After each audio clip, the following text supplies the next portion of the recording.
art has its place in terms of, what we do and what we see, but people, I think, and the connections that we have with people are at the paramount of life.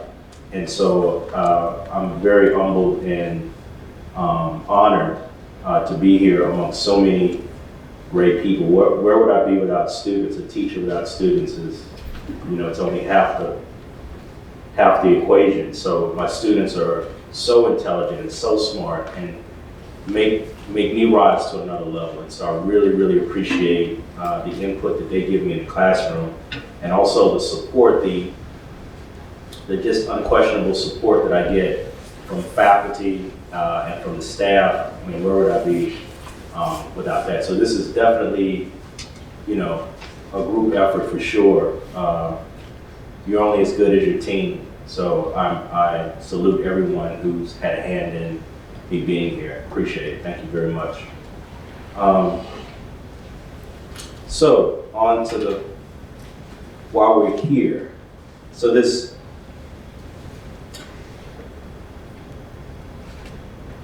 I think this question that I continually try to answer is, what am I doing? And since I've been here, I've had a chance to really kind of self-actualize and question, what am I making? I'm making abstraction. I'm making abstract paintings. And what's the validity of abstraction? What place does it have in today's world?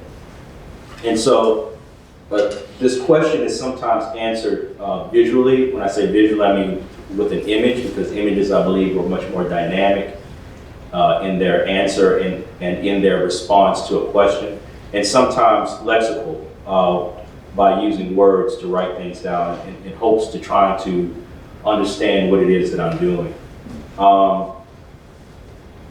And so I titled this series of works Odd Matter. And the first slide that you see is basically what that means. And so I'm hoping that this idea of odd matter is a jumping off point for me to try to understand what it is that I'm doing, and then later on, maybe the validity of abstraction and its place in the world. And I try to stay in this kind of in-between state, and I think of it as the local and the linear, and then the non-local and the non-linear.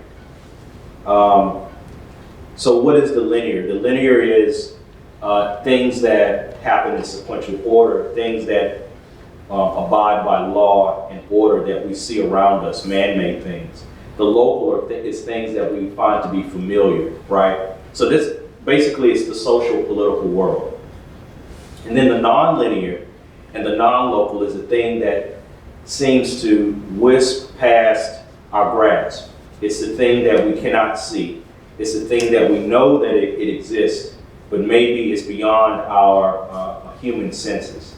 And so to relate to that intersection, that interstice, is this odd matter. And basically, it's love that gets transformed into matter. That's basically what it is. Love at a very high vibrational level. The highest vibration in the universe is love. And then the lowest vibration is matter. It's the things that we see around us. So it's this moving from the invisible to the visible and all the things that kind of happen in between.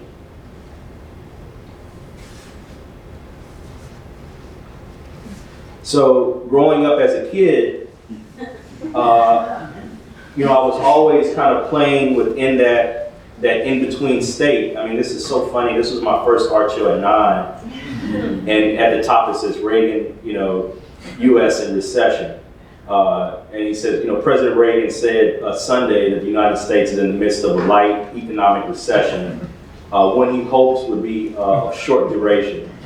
And he says, I think that this is a light and I hope short recession, Reagan said in response to reported questions. Yes, I think everyone agrees on that.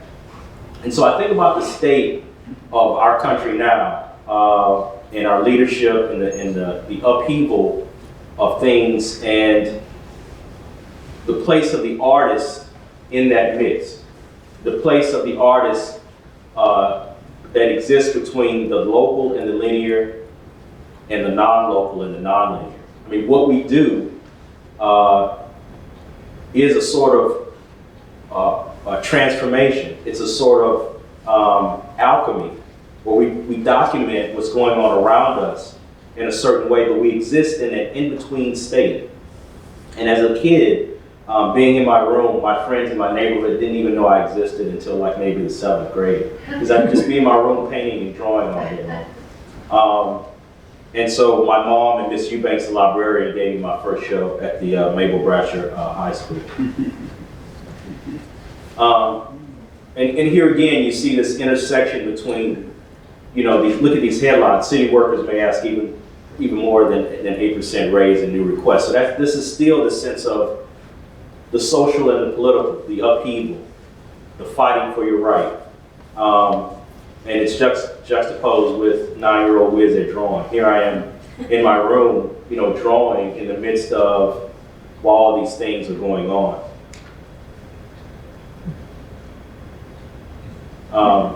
And the funny thing is that I didn't want to be an artist.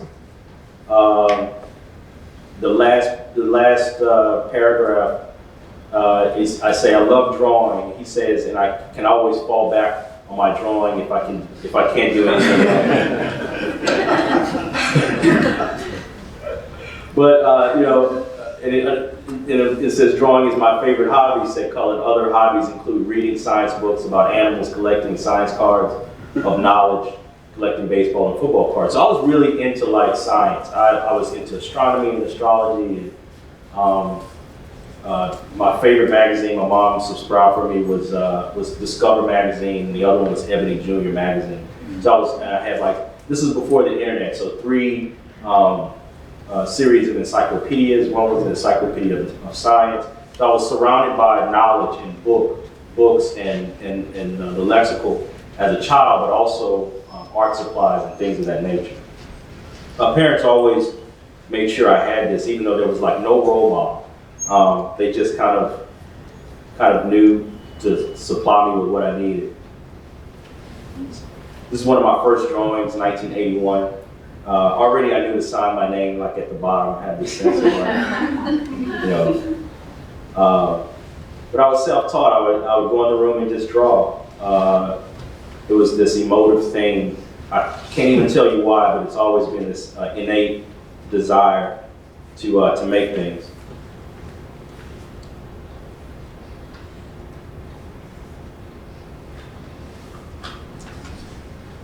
And then fast forward a little bit, this was in graduate school, and here this transformation of things starting to take form.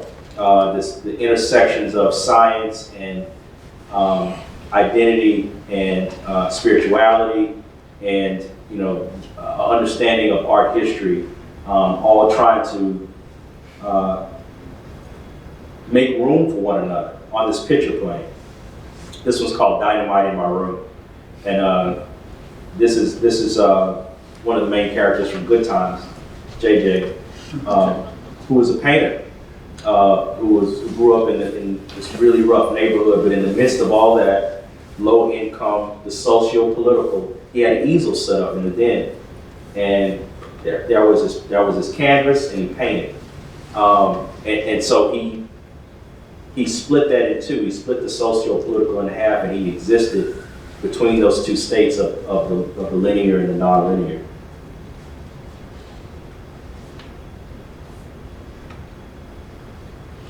And so I've always been trying to understand that, how do I exist in that state? And sometimes there's no verbal answer, so I try to express it with the visual. So this is one of my early pieces where the figure was omitted, and I started to use these esoteric symbols. The bicycle was a symbol of freedom. And space and science were represented by Star Wars. So you see the Death Star and maybe R2-D2 and some other figures and characters from the movie, because that was a symbol for the universe. That was a symbol for the expanse, for the mythological, for the things that I could not grasp.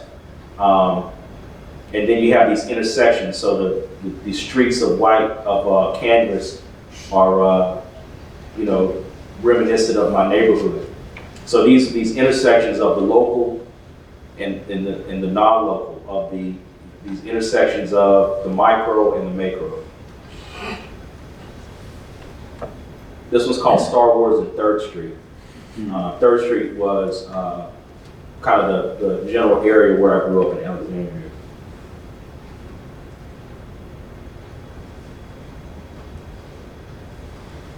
And then the removal of, starting to remove all representation.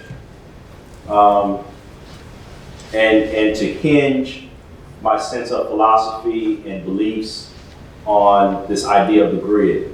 And so the grid is, it's a compositional device, but it's also a metaphor for the lattice that I believe holds all things together.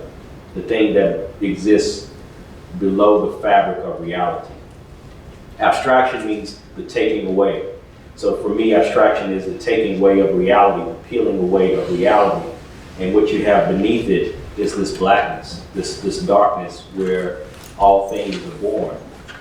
So for me, these pieces are, the canvas represents the materiality of reality, and beneath it is the blackness. In some instances, I do have text, and I see these as entry points for viewers that may have a stumbling block entering into pure abstraction or abstraction without representation. But for me, it's totally formal. So can liners, to me, is just a curved line. But for a viewer that may need some accessibility to abstraction with no representation, I would sometimes put these entry points into the work.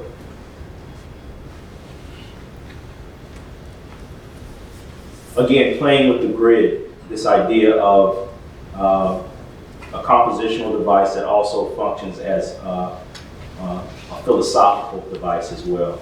So the blackness and the darkness is what's beneath, and then what's on top is the material. These are actually dinosaur cards that I found on the corner in Brooklyn when I first moved to New York. And at the bottom right, you can see a little bit of a pterodactyl flying. So when I saw these, I initially thought about the animal cards that I used to collect when I was a kid, and just kept them for a while and then made this piece.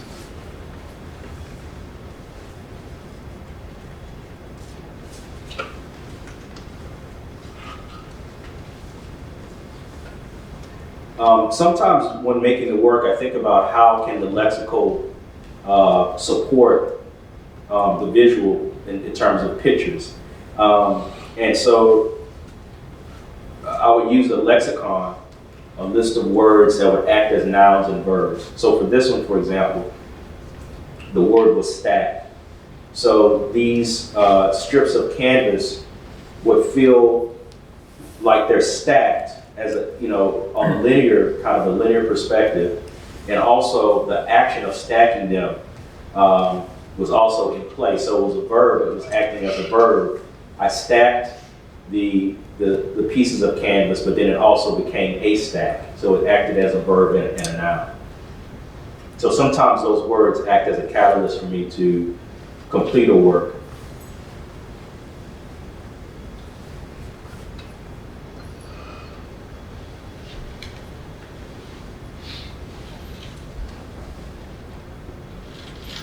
This was called DJ Red Alert. There's a little piece of red.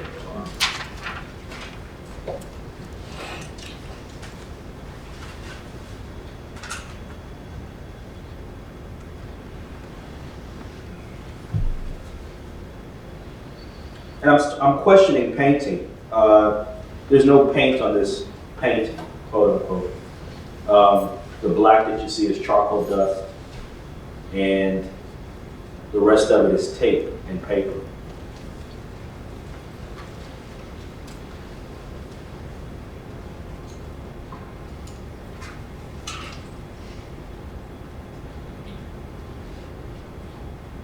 still playing with this grid. I'm interrogating this grid, questioning the grid.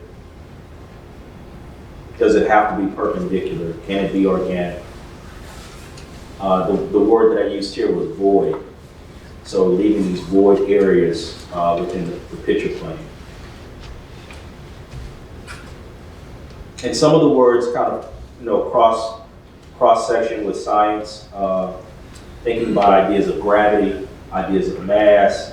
One of my best friends is an inventor. So he and I talk sometimes, and I kind of grab some of the words that he's saying and utilize them and appropriate them within the art making process. So what happens when I remove a chunk of canvas and I leave a void? Then the back becomes the front.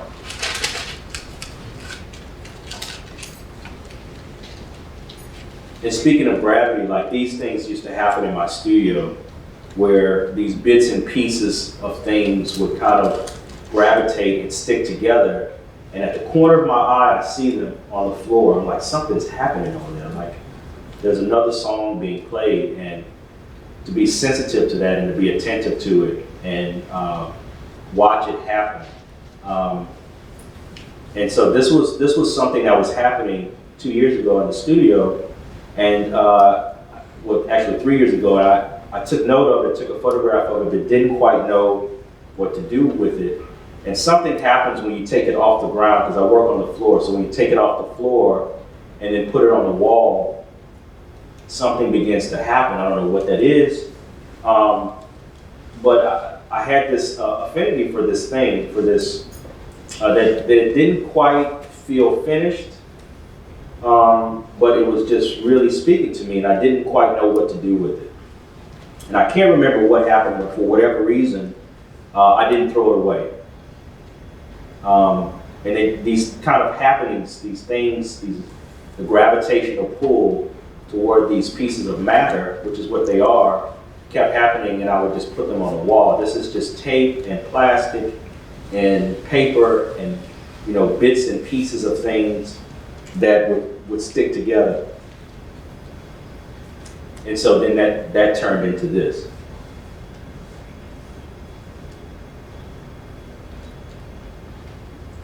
So I think this was one of the first odd matter pieces that I did.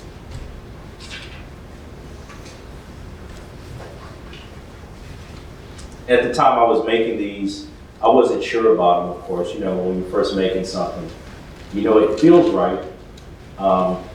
It's kind of like sticking your finger in some food the first time you make it. It's like, it tastes okay, but I'm not sure about serving it to anyone else.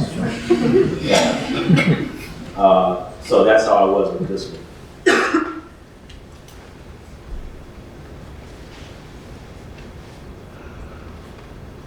And the thing about these is that I'm applying my sense of philosophy. So for me, this is matter. For me, this is odd matter.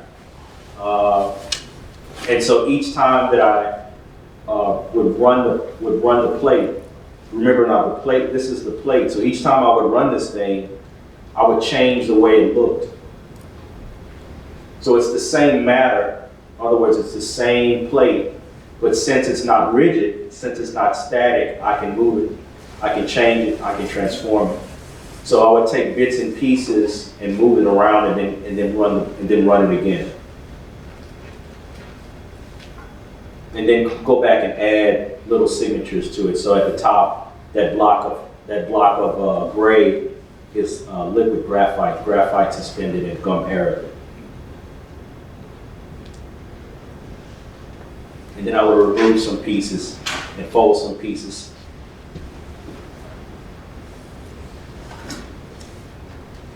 I was thinking about printmaking and how sometimes we think of printmaking as this repetition and this precise way of doing something in sequential order over and over again, thinking of it as the linear.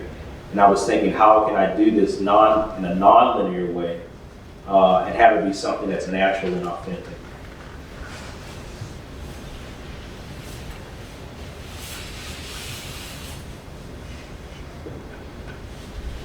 So this was a piece I did. It's called Angry God. And it was a dud. It just didn't feel right for me. But in my studio, I hardly ever throw anything away. So everything's kind of recycled and transformed. And in a way, I think of it as sublimation. So just didn't throw this away, kept it for a while, and then turned it into this, which felt a little better for me, felt better compositionally, like it was a sound piece.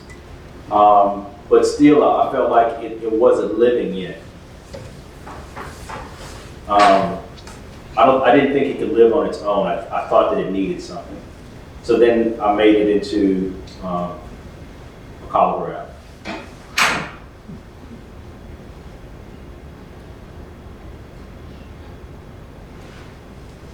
So for me, like, the collagraph is the spirit, and the painting becomes the body.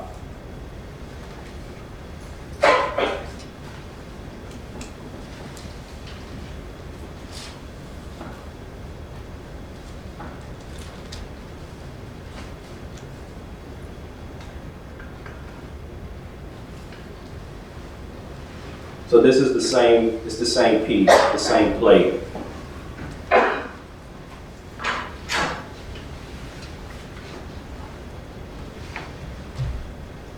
And this is called entropy. So I'm thinking about ideas of chaos and order and creation. And so even though I'm doing this creative process, some of the terms that I'm using may be scientific in nature. So again, trying to exist in that in-between state between science and spirituality. In that state, I think that identity becomes no more. It's the reason why I have no representation in the abstraction, is because I'm playing with these ideas of removing history, removing representation, removing the labels. So I'm neither Democrat nor Republican, neither white nor black, either educated or not educated. Become like this anonymous human.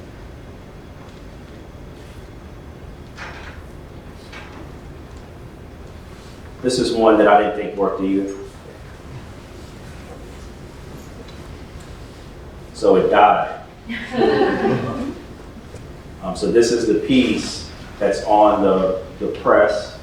As you can see, it's coated in black ink, and it's folded over so that the back of it is now on the front, and it's also folded right in the middle, and then laid some obstructions on the top, and it became that.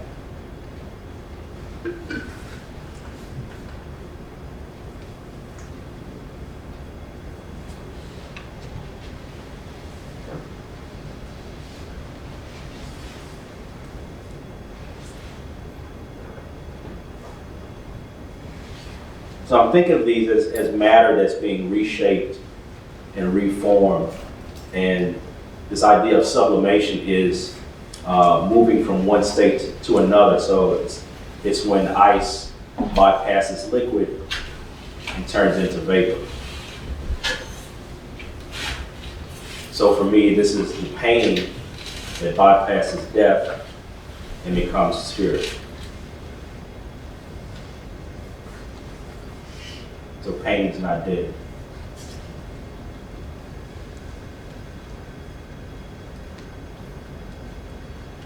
And they become something else.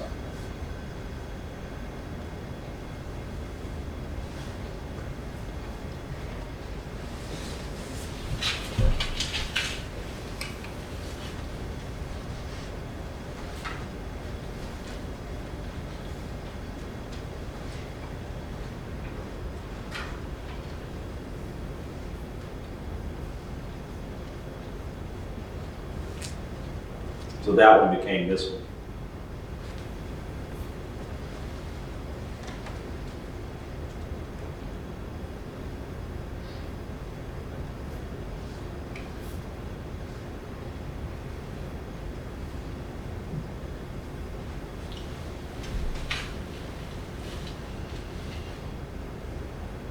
That's it.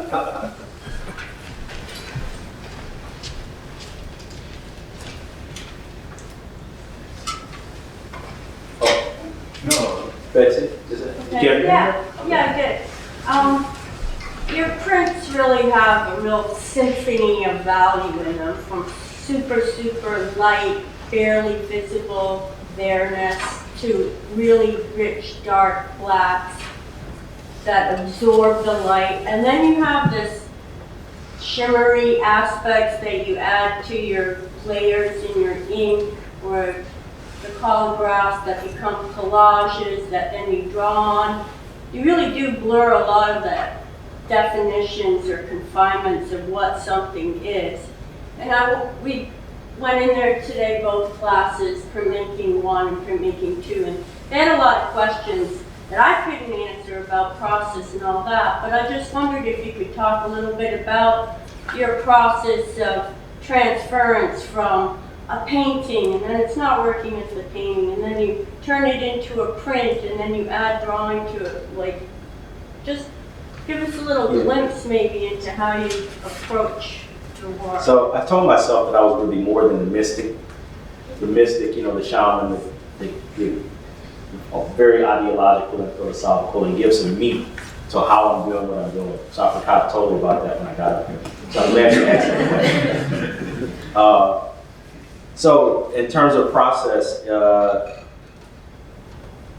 I was in search of something that would capture kind of the essence of what the painting is. And so for me, it's about approaching one thing with the sensibility of another. So I'm not a printmaker, right? So I think of myself kind of as a painter, but not really. But I'm approaching printmaking with this idea of painting. And so that's why I'm not using a plate that's rigid, because it allows me to maneuver and transform and do, it's malleable. So I'm not using a copper plate. So that, for one, is going to give a different kind of response to what's happening. And then the materials that I'm using each have like a language. So plastic is a certain phonetic, it's a certain sound, it's going to have a certain surface that's going to show a certain texture on the paper. Tape, different types of tape. So the materials that I'm using, it's like a chorus, and each one has its own kind of note, and it's going to in turn be an indicator or dictate what the outcome is going to be. I never really know well, now I do, but initially I didn't know what the outcome is going to be, because I was still learning what each material would do. The pressure of the press has a lot to do with it. The paper has a lot to do with it. How much sizing is in the paper. Copper plate not copper plate, Somerset doesn't have a lot of sizing, so it can't be really wet as much, which means it's not going to pick up a lot of what's going on in the plate. Copper plate is a little bit better. But then I have to think about the scale too. Some papers don't come in the width, so I'm always kind of playing around with what I want the end result to be and making compromises with what the substrate will do under certain instances and processes. So I'm always experimenting, and I'm thankful that I'm working with some printmakers that allow me to experiment and never say no to what I'm asking them to do, and try to find ways of doing it. Thanks. That's basically where I was going. Oh, so, get someone else.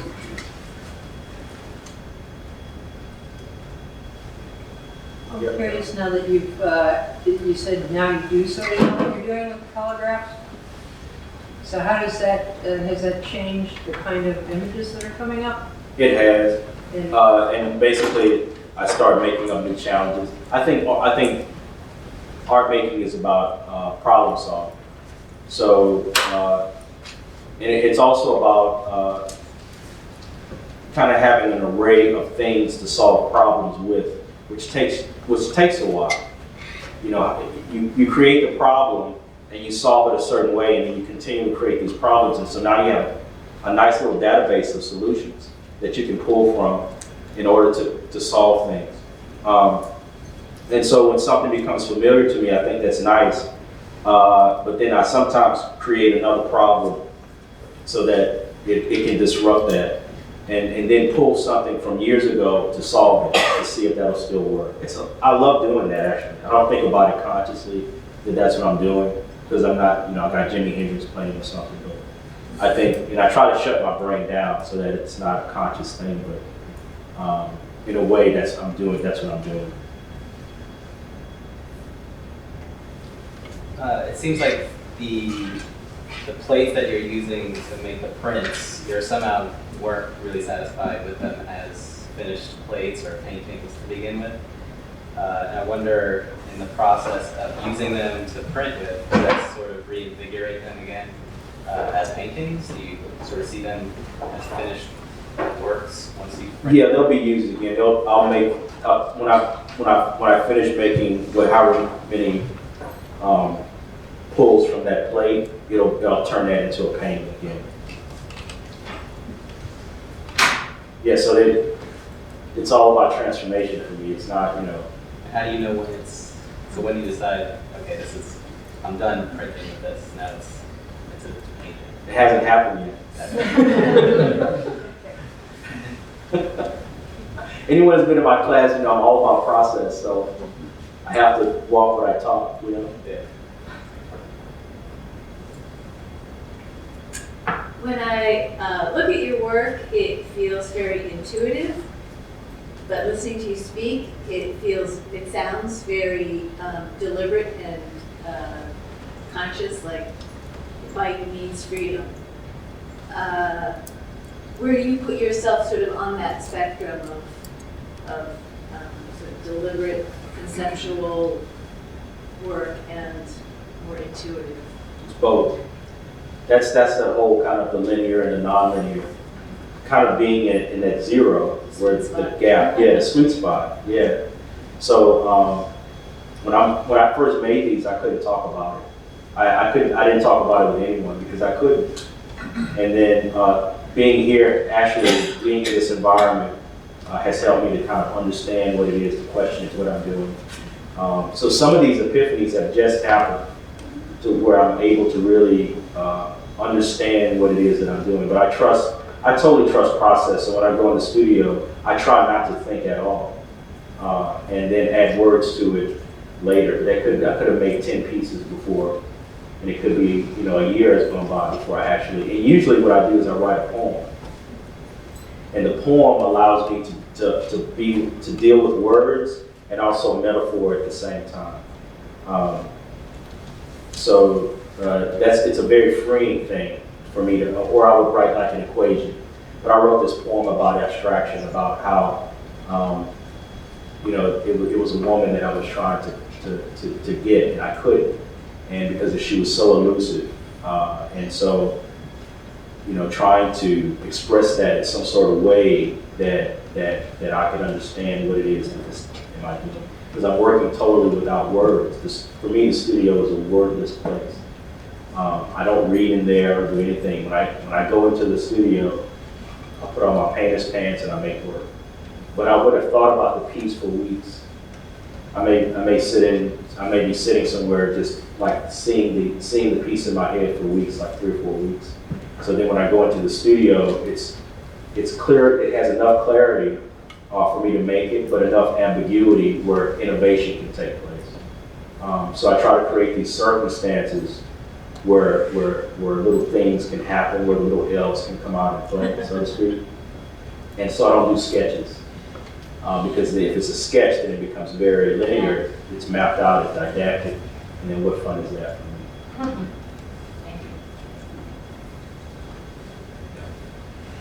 Could you say more about what constitutes dying and what constitutes coming back to life in the process? Constitutes. So constitute, when I think about that word, I think about the substance of it, right? Well, let me put it a different way if it helps. What you said has died. Right. When you showed the death, I was very intrigued. And that was alive to me. Oh, the black The paint? dead one. The dead one.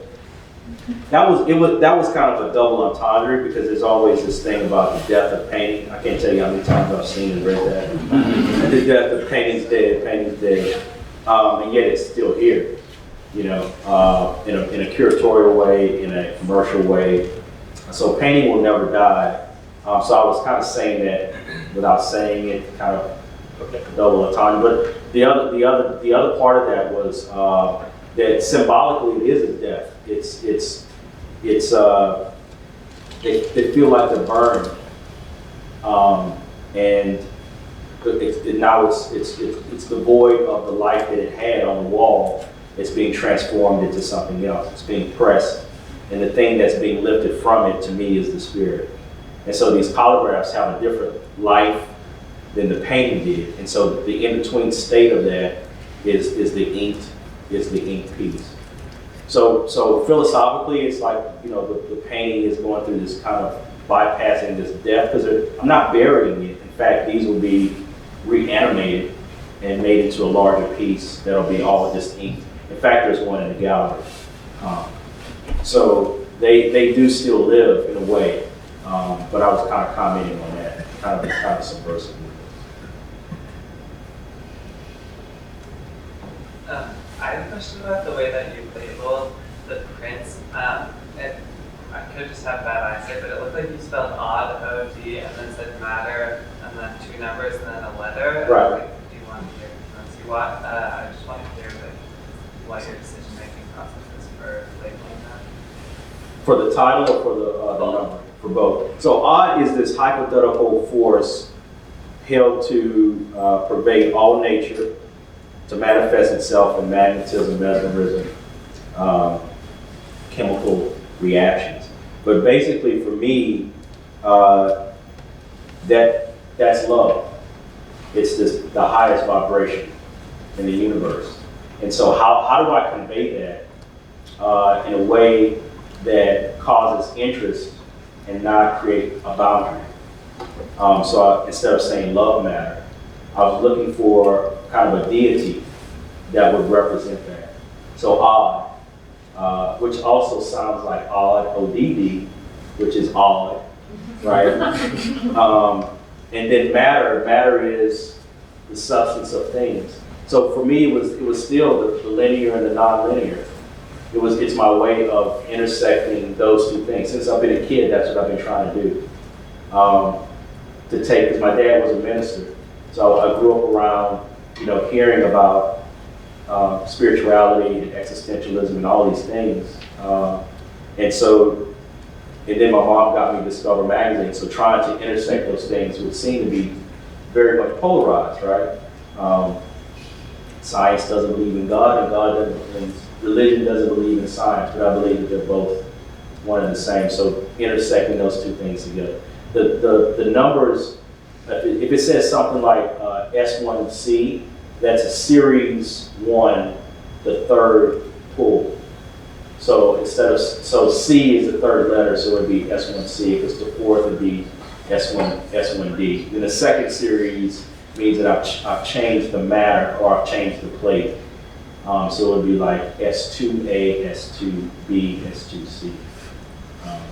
But some of them have no, they're just odd matter 6, odd matter 7, because they're so very different that I don't consider them to be really a series. Is S the only letter you put in front of the numbers, or do you do something besides series to like? No, I think in this particular, I think just S. So I give the title and then S, which is series, whichever numeric value for the series is S series 1, series 2, and then which pull. So it's the third, fourth, or fifth. Yeah, roll with it. Thank you for your talk. As I see your work and what you're doing, somehow I want to find out what you want to do next. But it's, for me, your work is moving tantalizingly towards sculpture. Do you intend to explore that territory? I so want to explore it. I need another year here actually to learn. But being here, you know, the influence of seeing stone is just, so, you know, I was out doing a walk with Greg one day and I'm picking up stones and, you know, I kept them and I got them in my apartment. So I don't know, it's something about the stone here. Being in New York is a different environment, but being here, the influence of nature is definitely, so yeah, I definitely do want to do some sculpture, but that's a whole nother, that's a whole nother life, you know, because I'd have to start in an infancy. So I've been thinking about it for months to get into sculpture. That's what I wanted to have that meeting with you about that time. Because I was so interested in African sculpture and I wanted to understand why they made the work that they make. They weren't thinking about artwork. They were thinking they made that from a philosophical and a spiritual impetus. So I wanted to try to understand why, because then that would help me understand why it looked the way it looked. So yeah, I definitely want to get into sculpture and make some things. What's next for me right now is but then this is, I barely got the tip of the iceberg with it, you know. And there's a buffer zone because I have to make it has to be printed, and I have to collage it, and you know, so I have to be very patient with this thing. So. You showed us an earlier drawing that you had created, and then you jumped straight to showing us things from grad school. Yeah. What I'm curious about is like your artistic journey and interests, like in between those two kinds. So what did that look like? Struggle. Nothing but struggle. Like making stuff and thinking, God, I gotta throw this away every time. Oh, it's crap. You know, that in between that is basically building confidence in my hand. That's what that. From that to that was getting to where I was comfortable enough with what my hand would do. I didn't have to think about skill. And so then that allows me freedom to go into the studio and not think about if I'm going to get it right from a skill perspective. I'm only thinking about the idea now. So how can I get what's in my head out with the least amount of mediation as possible, or a comfortable amount so that I can enjoy the process. But yeah, I mean, I didn't really get formal training until I got to graduate school. So I was constantly just drawing all the time, like all the time. Practice. Yeah. And then gradually, I did web development for a while, graphic design for a while. But I was always still, I'd get up in the morning and paint before I went to work. And then gradually it became something that I was comfortable with showing.